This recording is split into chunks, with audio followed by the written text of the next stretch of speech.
I thought we were just drifting apart until her Apple Watch revealed she'd already left for my best friend. And maybe she didn't leave alone. You ever have one of those moments where your whole world shifts but the room stays quiet like nothing's happened? That was me at 1:17 a.m. standing in the doorway watching my wife smile at a message that didn't come from me. It was the kind of smile I used to live for. The kind of smile that now cut deeper than any knife ever could. I always thought we were happy. That's what I used to tell people, and for a long time I believed it myself. Claire and I had been together almost a decade, married 6. She had this spark about her, smart, funny, always the one who could light up a room. And for the longest time I thought I was the one holding the match. We had our daughter, Lily, 4 years ago. That was the moment I thought we were unbreakable. I used to watch Claire rock her to sleep, humming soft lullabies in the dark, and I'd think, man, I really did something right in this life. But I guess even the strongest bridges can rot from the inside without you knowing. The signs were subtle at first. A new gym membership, but only for night workouts. Suddenly needing me time at hours when most folks are winding down with their families. She'd come back late, showered, sometimes smelling like a different soap than the one in our house. I didn't want to believe anything was wrong. So I chalked it up to stress. Gave her space. Told myself it was a phase. But it never sat right. Then came the little lies, the ones so small they almost slipped past me. A dinner receipt in her coat pocket for a fancy Italian place. Candlelit tables. 2 entrees. Dated on our anniversary. I'd been working overtime that night, buried in spreadsheets, trying to meet a deadline. She'd told me she stayed in with takeout and Netflix. I found a perfume in her car once, wedged under the seat. Not the kind she wears. When I asked about it, she said a coworker gifted it during a white elephant exchange at the office. Smiled too fast. Shrugged too easy. And then what really kicked the floor out from under me was her Apple Watch. Claire never went anywhere without that thing. It was like a second limb. But one night, she left it behind. Charging on the nightstand while she ran out for coffee with a friend she hadn't mentioned before. I don't know what made me do it. Maybe it was the way she kissed Lily on the forehead before she left, not looking me in the eye. Maybe it was the silence that filled the house after the door closed. Either way, I picked up the watch. The screen was lit up with messages before I even touched it. A name I recognized, but in the last way I ever expected. Ryan. My best friend since college. My best man. Lily's godfather. The texts punched me in the gut. Last night was worth the risk. Tell me again you're leaving him. I hate lying to him, but I hate being without you more. I sat down at the kitchen table and stared at the messages until they blurred. My mouth was dry. My heart wasn't racing, it was dead still. Numb. I didn't scream. Didn't break a single thing. I just waited. Claire walked in maybe 20 minutes later. Still had that faint smile on her face, scrolling through something on her phone. Then she saw me. Saw the watch on the table. Her face drained like someone pulled the color out of it with a syringe. James? How long? I asked. My voice sounded low. Unfamiliar. Like it came from someone else sitting in that chair. She didn't answer right away. Just stared at me like she was deciding how much more damage the truth could do. And then she said it. Since the night of your dad's funeral. 6 months. Half a year of her holding me while I broke down, whispering that everything was gonna be okay, while she was thinking about Ryan the whole time. I stared at her, trying to figure out who this person even was. Because it sure as hell wasn't the woman I married. Then I saw it. Just a flicker. Her eyes drifted, just for a second, toward the fridge. Toward Lily's school photo. Those hazel eyes. The exact shade I'd seen every day for years, just not in the mirror. That's when the next thought landed like a freight train. Was Lily even mine? You ever feel like you're watching your life happen from outside your own body? That was me sitting at the kitchen table, staring at the school photo on the fridge. Lily's smiling face looking back at me like nothing was wrong. Like the world hadn't just cracked down the middle and swallowed everything I thought I knew. Claire was still standing in the doorway. Silent. Frozen. Like she knew what I was about to ask next. Is she mine? I didn't raise my voice. Didn't accuse. I just asked the question like I was asking if it was going to rain tomorrow. Claire blinked. Her lip quivered. I thought she was, she whispered. At first. I didn't move. Not even a twitch. Just sat there, absorbing every word like a slow punch to the ribs. At first. I repeated. Claire stepped forward, hands wringing each other like she could squeeze the right words out of them. I didn't know. Ryan and I, it was just once. That night? You were a wreck after the funeral and I don't know what I was doing. She paused, voice cracking. I didn't plan it. It just happened. That phrase. It just happened. Like she tripped into my best friend's arms and accidentally stayed there for 6 months. I wanted to believe she was yours, Claire continued, tears spilling now. She could still be, James. We never did a test. I just nodded. I was beyond words at that point. Somewhere deep in my chest, I felt something collapsing, slow, painful, permanent. I walked over to the fridge, unpinned the photo, and held it up. Lily's little grin. The way her nose scrunched. Her soft curls. And those hazel eyes. Ryan's eyes. I didn't need a test. You knew, I said, not looking at her. You knew the second they put her in your arms. Claire didn't answer. Didn't deny it. She just cried. I turned back to her. You let me raise her. Change her diapers. Rock her to sleep. You let me name her. I didn't know what else to do, she whispered. I nodded slowly. That's what people always say when they've run out of justifications. The worst part? I still loved Lily. Nothing about her changed for me in that moment, except now loving her felt like touching something on fire. Every time I looked at her, I'd see Ryan. Ryan, who helped me move into this house. Ryan, who stood next to me at the altar. Ryan, who once told me I was the best man he knew. And now he was the one Claire turned to when I was grieving my father. The betrayal didn't feel like a stab, it felt like suffocating. I grabbed my keys. Where are you going? Claire asked, stepping toward me. I didn't answer. Just walked out the door and into the night. I don't even remember driving. My brain must have been on autopilot because the next thing I knew I was parked outside Ryan's condo. His lights were off. The street was quiet. I sat there for over an hour, engine running, hands clenched on the wheel. I didn't go up. Not that night. Because I didn't trust what I'd do if I saw him. Instead, I drove to my brother's place and crashed on his couch. He didn't ask questions. Just handed me a beer and let me sit in silence. That's the thing about heartbreak, sometimes the people who love you don't need the details. They just know when you're shattered. The next morning, I texted Claire. We need to talk about Lily. No response. Just the 3 dots and then nothing. A few days passed. The silence between us stretched like a canyon. Then one morning, I came home to pick up some clothes and saw a packed duffel bag by the door. Claire was there. So was Lily, hugging her stuffed bunny. I'm taking her to my sister's, Claire said softly. Just for a while? Until we figure this out. You're leaving. I think it's best. For Lily. I looked down at my daughter, my maybe daughter, and she looked up at me with those big hazel eyes. Daddy, can I bring Mr. Fluff? I nodded, my throat tight. Claire leaned in. You can still see her. I'm not going to stop you. But she knew. And I knew. Nothing would ever be the same again. I sat in that empty kitchen for what felt like forever. Her watch was still on the table, screen dark now, like the lies had gone to sleep after wrecking my life. The house was quiet, too quiet. No little feet running down the hallway. No cartoon theme songs echoing from the living room. No Claire humming while she made her late-night tea. Just me, silence, and the echo of betrayal. I didn't eat. Barely slept. But I thought. Thought so hard my head hurt. I played it all over and over again, the funeral, the way she clung to me when I cried, the way Ryan sat beside me at the reception, rubbing my back when I couldn't stop shaking. They were both there, side by side, comforting me. And lying to me. I finally texted her again. Come by tonight. Just you. We need to talk. She showed up just after 8 wearing one of my old hoodies. I guess it was supposed to soften things, remind me of how things used to be. It didn't. She looked like a stranger in my clothes. I was sitting at the kitchen table again, just like before. The watch was gone now, I didn't need to show her what I knew. We were past that. She sat down across from me, eyes puffy, hands folded. I'm sorry, she said, barely above a whisper. I nodded. How long has it really been? She looked up, startled. I told you since the funeral. I don't mean you and Ryan, I said. I mean how long you've been gone. How long you've not loved me. That hit her.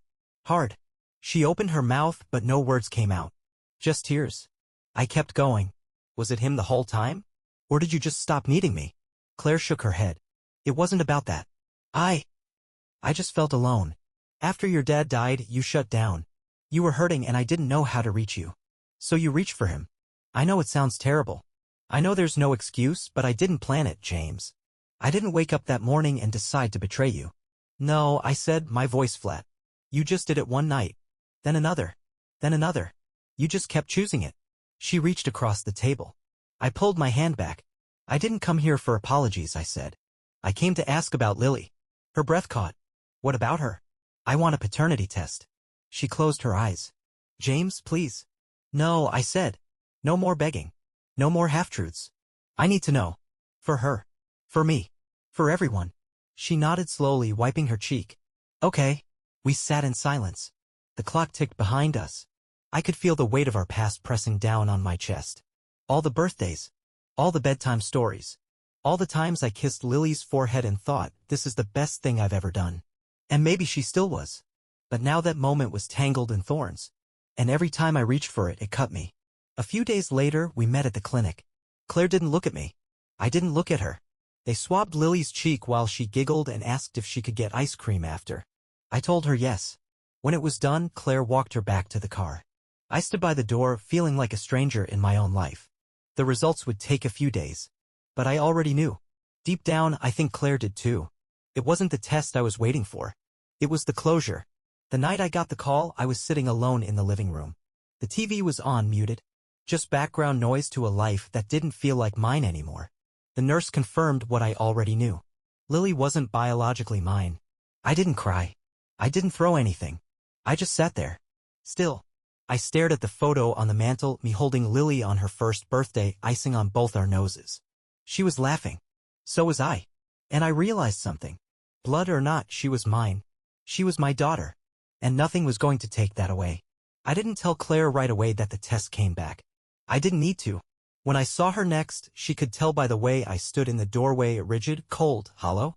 Like something final had been delivered. You got the results, she said quietly, almost like she was hoping I hadn't. I nodded. And? I looked at her. Just looked. Her eyes were rimmed red, the kind of red that doesn't come from one bad night of crying but from crying every night and never really stopping. She's not mine, I said. My voice didn't shake, but something inside me cracked open. Not by blood. Claire's hand flew to her mouth like she could catch the words and stuff them back in time. But it was too late. Truth, once spoken, doesn't go back to sleep. Then came the questions I had been holding back. Were you ever going to tell me? Or were you just going to keep letting me believe a lie? I thought she started, then stopped. I didn't know how. I thought maybe it didn't matter. It matters, I snapped, louder than I meant to. God, Claire, it matters. She flinched. I took a breath, tried to steady myself, but the dam had already broken. I buried my dad, and the same night you're in Ryan's arms? You let me grieve while you're building a life with him behind my back. It wasn't like that, she whispered. Then what was it like? Help me understand, because from where I'm standing, it looks like you traded in everything we had for something you weren't even willing to stand by. She said nothing. Just cried. You told me Lily was ours. You let me believe she was mine. Every first step, every scraped knee, every bedtime story, I was there. I gave everything to that little girl. And you still can, she said softly. You're the only dad she's ever known. She loves you. But now I have to look at her and see him. My voice broke for the first time. Every time I hold her, I'm going to remember what you two did. I'm going to see his eyes looking back at me. Claire stepped closer. I'm not asking you to forget. I'm asking you to fight. For her. For us. Please. No, I shook my head. There's no us anymore. She looked like I'd just told her someone died. Maybe I had. Maybe I told her the version of me who believed in her was gone for good. I'm not trying to take her from you, I said. But you need to understand, this changes everything. She nodded barely. I'm filing for joint custody. I want time with her, regular time. I want it in writing. Claire wiped her face, voice trembling. I won't fight you on that.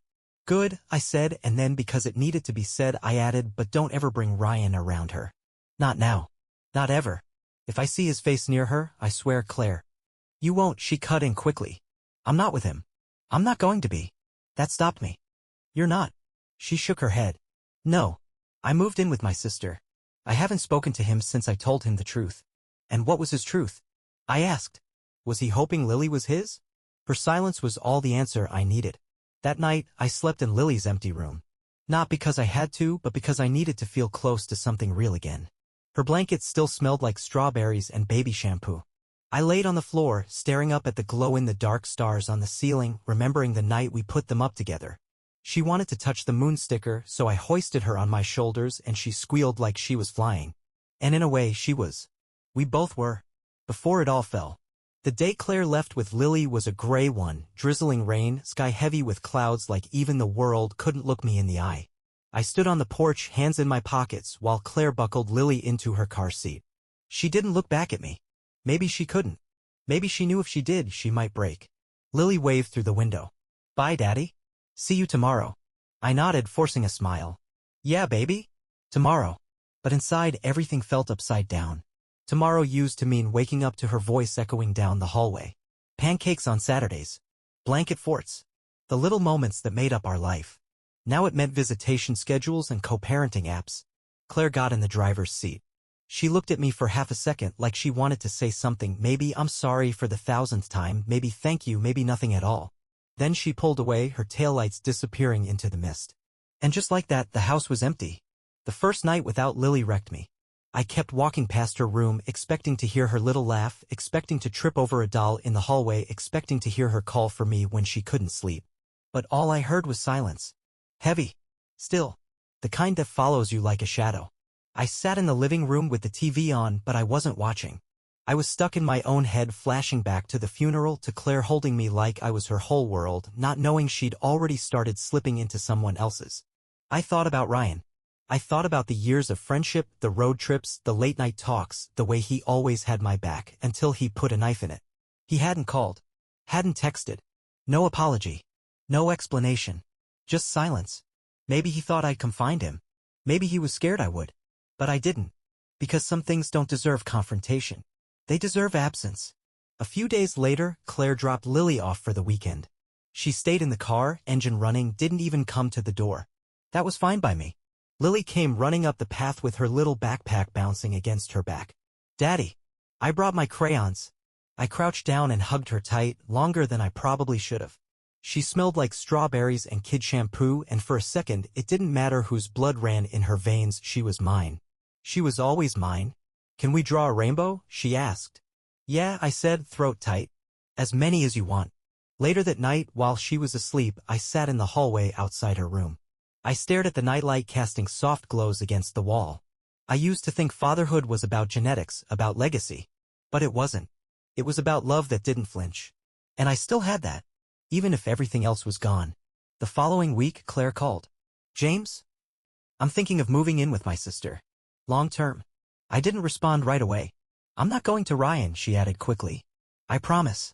I need space. To figure out who I am outside all of this. Outside the mess I made. You think moving away is the answer? I think staying would make it worse. For everyone. I couldn't argue. Not really. I'm not going to keep Lily from you, she said. We'll split time. I'll drive if I have to. I'll make it work. You better, I said, not out of spite, but because I needed her to understand my love for Lily didn't come with an asterisk. And she knew it. That's why she left without another word. Not to punish me. But because she knew the only thing that mattered now wasn't us. It was her. Our daughter. Even if she wasn't mine on paper. She was mine in every way that counted. I always thought betrayal came with noise, yelling, slammed doors, dramatic exits. But when the dust finally settled, it wasn't loud at all. It was just quiet. That kind of quiet that seeps into the bones. Makes the walls feel too wide. Makes the bed feel colder no matter how many blankets you throw on it. After Claire left with Lily, life moved forward, one slow, uneven step at a time. I went back to work. I saw Lily every weekend and once during the week, depending on Claire's schedule. I made her grilled cheese and built Lego castles with her on the living room rug. I even taught her how to ride her little bike without training wheels. She crashed into a bush the first time and laughed so hard she got the hiccups. But it wasn't the same. Because after she left for her mom's, the silence always came back. And so did Ryan's face. Ryan didn't reach out. Not once. That's what hit the hardest in a weird way. You'd think a man would want to defend himself after wrecking his best friend's life. You'd think he'd at least offer some kind of explanation, some lie, some excuse. But there was nothing.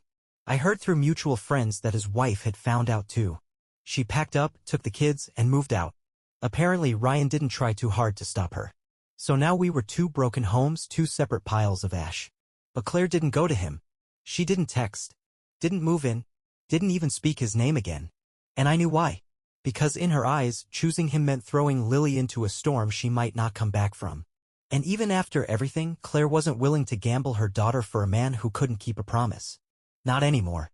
There was a night, a few weeks after everything came out, where Lily stayed over and couldn't fall asleep. She came padding down the hallway in her bunny pajamas, dragging her blanket behind her. Daddy, can I sleep in your bed? I lifted the blanket without a word and let her curl into my side like she always had. In the dark, she whispered, why don't you and Mommy live together anymore? My chest tightened. I stared at the ceiling, heart aching in that way only a child's question can make it ache. Sometimes I said slowly, grown-ups hurt each other in ways they can't fix. Did you get a boo-boo? She asked. I laughed, a broken, quiet sound. Yeah, I said. A big one. She thought for a moment, then reached out and placed her tiny hand on my cheek. I'll kiss it better, she whispered. Like you do for me. I held it together until I was sure she was asleep. Then I cried into her hair. The strange thing is, the hurt didn't just live in the betrayal, it lived in the memories. The happy ones. The real ones. I'd walk into the grocery store and see the cereal Claire used to love and it would hit me. I'd be brushing Lily's hair and remember how Claire used to braid it before school. All the moments that were once warm now had a sharp edge to them. Grief, I've learned, doesn't always come when someone dies. Sometimes it comes when they keep living, just not with you. Claire sent me a photo one night, Lily with her arms around a puppy. Said her sister had adopted it. Lily named it Button. I stared at that photo longer than I care to admit. Not because of the dog, but because Lily's smile still looked the same. Still pure. Still bright. Untouched by the wreckage we left behind. That's what made it all bearable. Knowing she hadn't changed. Knowing she was still her. Even if nothing else was. There's something weird about healing. People talk about it like it's this straight road, you get hurt, you grieve, and then you move on. But the truth?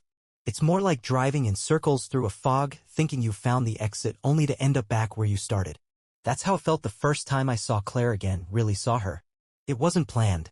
We'd both shown up to Lily's preschool art showcase. One of those tiny tables was covered in finger paintings and crayon portraits, all misspelled names and scribbled stick figures with big smiles and no noses. Lily's picture showed 3 people. Me, her, and Claire. Still one family. Still together, at least in her world. Claire stood across the room. Her hair was up in that loose bun she always used to wear when we were too tired to cook and ended up dancing barefoot in the kitchen with wine in plastic cups. She caught me looking and gave a soft, unsure smile. I nodded. That was it. No words. No drama. Just 2 people trying to hold it together in front of the one thing they didn't want to break. That night, after Lily fell asleep in the back seat of my car on the way home, I pulled over. Just for a minute. Just to breathe. I sat there, parked beneath the streetlight, and looked at her through the rearview mirror. Her head tilted, lips parted, bunny clutched tight against her chest. I remember thinking, how did we get here? And the answer came slow like a tide. Little choices. Little lies. Little silences that added up until the silence became louder than anything else. Claire and I hadn't failed overnight. We failed in whispers. In the things we didn't say when we should have. In the apologies we withheld. In the distance we let grow without planting anything to close the gap. And Ryan? He was just the final match. The spark that caught because we'd already soaked the whole thing in gasoline. A few days later I got a message from Claire. Can we talk? Just us. Not about Lily. I almost ignored it. But something about the way she worded it felt unfinished. So I agreed. We met at this little park where we used to take Lily as a baby. The one with the rusty swing and that weird squeaky dinosaur ride. She was already sitting on the bench when I got there. Arms folded. Face drawn. I'm not here to ask for anything, she said before I even sat down. I just need to say this. I sat anyway. Kept my distance. I know I broke you, she said. I know there's nothing I can say that'll ever make it okay. But I want you to know I've been trying to fix the parts of me that let that happen. I didn't answer. I've been going to therapy, she continued, trying to understand why I did what I did, why I didn't stop it, why I hurt you. I stared out at the swings, empty and swaying in the wind. I don't hate you, Claire, I said finally. She looked up, surprised. I did, for a while, but it faded. A pause. Then I added, I don't think I trust you. Not yet. Maybe not ever. But I don't hate you. She nodded, blinking fast. And Ryan? I asked because I had to. Gone, she said. I told him to stay away. For good. I meant it. We sat there a while longer. Not as husband and wife. Not even as friends. Just as 2 people who once shared a life and a little girl with a laugh that could heal anything for a few seconds. When I left, she didn't ask me to come back. And I didn't offer. Some breaks stay broken. But there's peace in honesty, even if it comes late. Back home, I tucked Lily into bed and kissed her forehead. Daddy, she whispered, half asleep. Are we okay? I smiled, brushing her hair back. Yeah, baby, we're okay. And for the first time in a long time, I meant it. There's a moment, after all the chaos dies down, where you finally get to ask yourself, what now? Not why did this happen? Not how could they do this to me? But the real question, what do I do with what's left? That's where I was. Not broken anymore. Not angry. Just standing in the quiet, holding the pieces, trying to figure out which ones were worth keeping. Lily was the easy answer. She was my constant. My center. Every time I dropped her off or picked her up, she'd run to me like nothing had changed. Because for her, it hadn't. I was still daddy. Still her safe place. And maybe that was the most painful part of all. Knowing I'd been lied to, betrayed, replaced, but still chosen by a 4-year-old who didn't care whose blood ran through her veins. She only cared who showed up. And I always did. Claire and I never got back together. There was no trying again. No romantic ending. No dinner with candles and forgiveness over wine. But we found something else, respect. We talked more. Not about us. About Lily. About schedules, doctor appointments, ballet recitals. Slowly, we started laughing again. Not like before, but enough to remind each other that once, we weren't enemies. We were people who loved each other. And just maybe still could in a different way. There were nights I'd get caught watching her and Lily play in the front yard when she dropped her off. The way they'd giggle over sidewalk chalk or pick dandelions like they were made of gold. That part still hurt sometimes. Because the family I'd wanted was right there, and not mine anymore. But I also knew something now. Not every ending is a failure. Some are just a new shape of love. Ryan? He disappeared. I heard through a friend that he moved to another city. Switched jobs. Lost a lot of friends in the fallout and even more respect. I didn't go after him. Not because I forgave him, but because he wasn't worth another ounce of my time. And maybe that's the most freeing part of all this. Choosing to let go without needing revenge. Realizing some people don't need a punishment, they just need to live with the mess they made. One night, Lily crawled into my lap after dinner and rested her head against my chest. "Daddy?" she whispered. "Am I your real daughter?" That question broke me in ways I didn't see coming. It was innocent, honest, but it felt like someone reached into my chest and twisted something raw. I looked her in the eyes and said, "You're my real daughter in every way that matters." "But what if I don't look like you?" she asked. I smiled and kissed her forehead. "Then I guess I got lucky, because I still got you." She smiled, nodded, and that was it. That was all she needed. A few weeks ago, I was at her preschool graduation. She walked up in this oversized paper hat, holding a tiny diploma with glue stick residue still drying on it. When they handed her the mic and asked what she wanted to be when she grew up, she said, "A heart doctor, like Daddy, because he fixes everything." Couldn't even clap. I was too busy trying not to fall apart. I still sleep alone. The other side of the bed stays cold. And there are nights where I wonder what it all could have looked like if things had been different. But every morning when I hear Lily's voice calling Daddy down the hallway, I'm reminded. I didn't lose everything. I kept the one thing that mattered most. The truth is, life doesn't always give you what you wanted. But if you pay attention, sometimes it gives you exactly what you need. Not the woman. Not the best friend. Just a little girl with a bright laugh, hazel eyes, and a heart big enough to carry us both.